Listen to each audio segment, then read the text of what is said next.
Hello, I'm talking about interference in thin film. Phase change due to reflection. You must be able to determine whether or not a phase change occurs when a wave is reflected. Phase change due to path length difference. You must be able to calculate the phase difference between waves reflecting off the front and back surfaces of a thin film. Thin film interference. You must be able to calculate the thin film thickness for constructive or destructive interference. For example, you must be able to solve problems similar to these examples. Soap bubble is an example of thin film interference. Thin film interference is caused by phase difference of reflected waves due to path length differences and phase difference of reflected wave due to reflection of a higher end material. Ray 1 undergoes a phase change on reflection. Do the reflected rays 1 and 2 interfere destructively or constructively? Assume the incident light is nearly perpendicular to the film surface. The path length difference is approximately twice of t. There is a 180-degree phase difference, that is 1 by 2 of a wavelength due to the first reflection.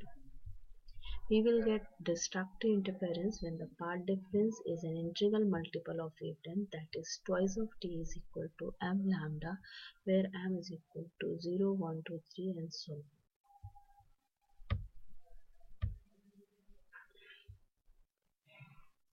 The equations below are not on your starting equation sheet.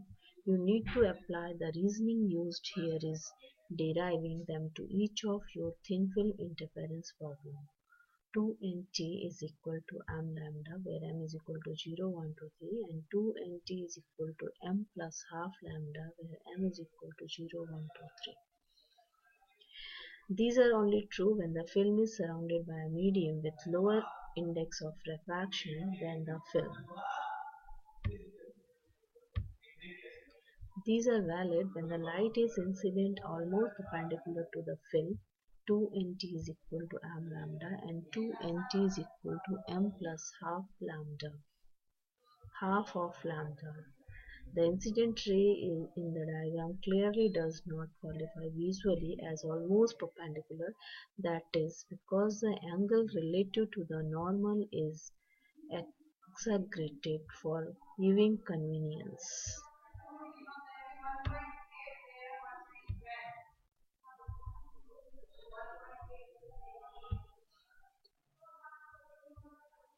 Truly not perpendicular incidence, you have to take into account the extra path length of the ray reflected at the air film interference, as well as the extra path length inside the film, because the path is not perpendicular to the surfaces.